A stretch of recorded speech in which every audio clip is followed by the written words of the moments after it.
Good afternoon, my friends and neighbors in Westchester County.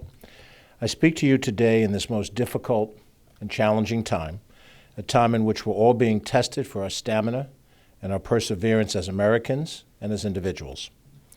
We are working through the largest pandemic of our lifetime, including significant loss of life right here in our home county. We are working through an economic crisis for individuals, for businesses, for governments, nonprofits, religious institutions, everyone who has seen our strong economy collapse, at least for the time being, in just a matter of weeks. And now we are tested further by a crisis of the soul, the murder of George Floyd, and what that means for our society and what that means for our future. Let us take this matter in separate pieces. Firstly, George Floyd was murdered. It was not an accident or an overreaction to a moment. He was not resisting arrest. He did not have a weapon to threaten. His words were not a threat to the people around him. If you want to understand what happened in that moment, place your fist underneath your chin, along your neckline. Take your other hand and press it alongside your face. Imagine it's rough asphalt pavement. The slight pressure of your fist shows you how much pain could be created by an athletic man placing his full weight through his boot on your neck. You would gasp for air. You might call out your mother's name in agony. And against that asphalt pavement, you would die. Derek Chauvin, by all accounts, a tough guy, in the uniform of a police officer, filled that boot with pressure, and he squeezed the life out of George Floyd. It was unnecessary force. Every professional police officer would tell you that handcuffed and subdued on the ground, he'd have been raised up to lean against the car, not kept on the pavement. Other officers stood and watched and did nothing to stop this. They dishonored the badge and the uniform that they used to wear. Now fired, they face a more severe prosecutorial review. Full accountability is called for. The Minnesota Attorney General is tasked with bringing those charges. But what we saw in that video should happen to no person. And it has happened before in other circumstances. We assert that this most recent case must be the end. It must be the last time that this happens. In Westchester County, in our home, we are committed as a county government to take action that is within our authority and within our jurisdiction. I'm impaneling today a working group comprised of county and local police professionals, individuals who serve on our Human Rights Commission, on our police board, members of the African American clergy, justice activists, a working group to review in detail all of the procedures and policies that are used by the county at our county police academy to train new police recruits and to provide in-service training for those that are already working in law enforcement, and to establish changes and reforms that are needed to make sure that every police officer, new or old, understands how we avoid implicit racism or any biased behavior in the conduct of their duties. Our County Police Commissioner, Thomas Gleason, our Deputy Commissioner, Terrence Rayner, will both be a part of this effort in this working group. Also in this group will be Mayo Bartlett, Esquire, a prominent African-American lawyer, and Leroy Frazier, also an African-American, a former prosecutor and investigator, as key participants along with a diverse group of residents. Their work will culminate in a report with specific recommendations within 30 days that we would intend to implement that will help us utilize best practices and send a clear message that our law enforcement community will be at the forefront of reform. That George Floyd shall not have died in vain. that his death will have meaning in the change that it fosters.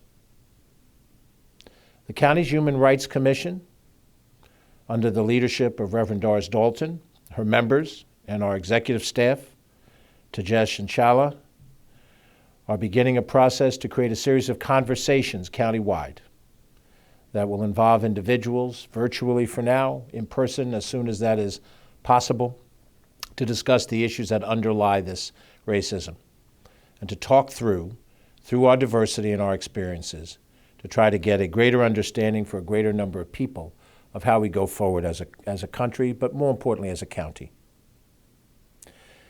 I've often spoken of my youth in this county, growing up on the south side of Mount Vernon, as a white youth in a predominantly black neighborhood. I saw racism at work, but it wasn't directed at me. But it was real, and it was palpable.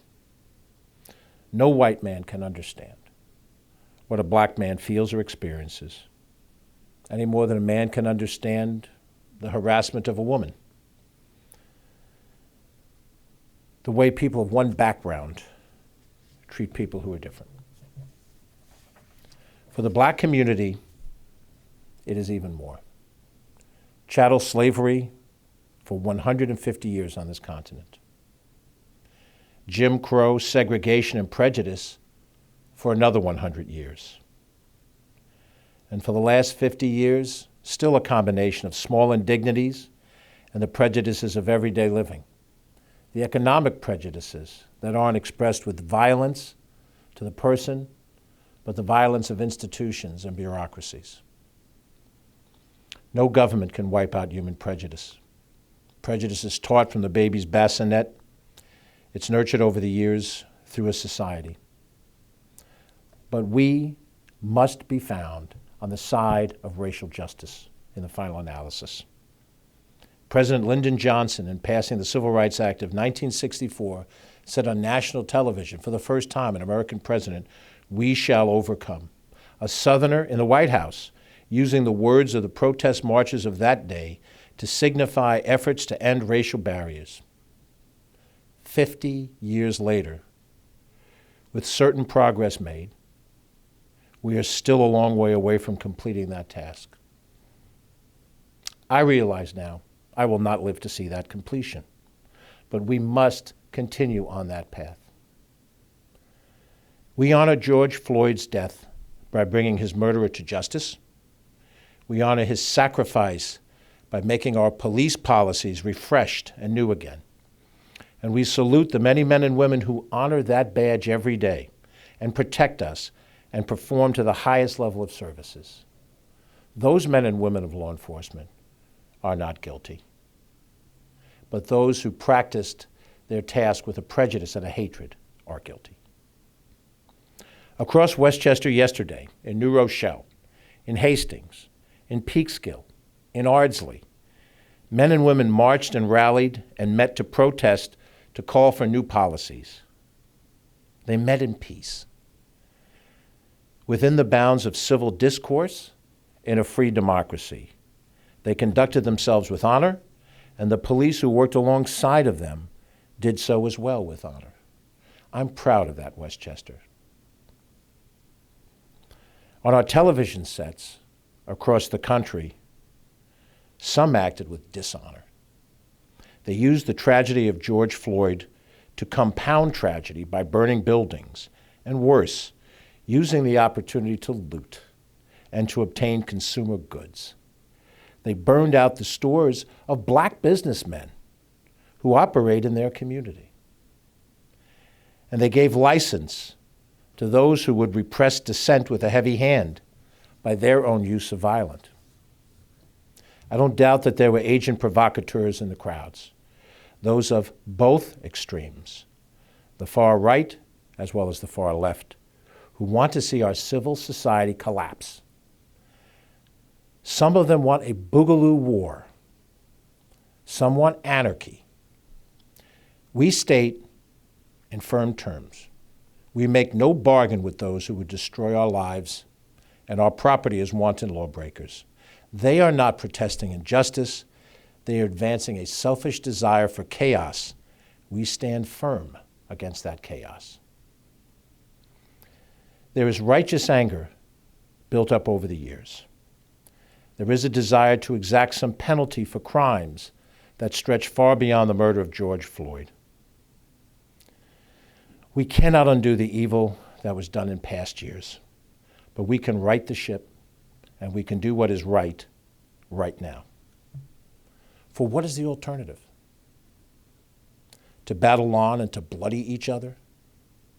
To allow this democracy, which is flawed, but is substantial, to let this democracy descend into madness, to descend into anarchy, or turn it over into the control of totalitarians who wish to make us subject to their rule? We will simply not let that happen. By force of will and through the grace of an almighty God, we will right what is wrong. We will find justice, and we will do so peacefully, by the rule of law, not by the rule of the streets. We will overcome this pandemic disease. We will right our economy and bring back a true, fair prosperity that benefits us all. And we will prove once again that democracy and debate and disagreement is not weak, it is strong. It is more powerful than bullets or Molotov cocktails. We will prove it so that our children amongst us today, as they grow and as they remember the spring of 2020, they will remember it as a time that we, their parents, saved this country, as sure as their grandparents saved this democracy during the years of Depression and World War. We will do this, my friends. Say a prayer and have faith.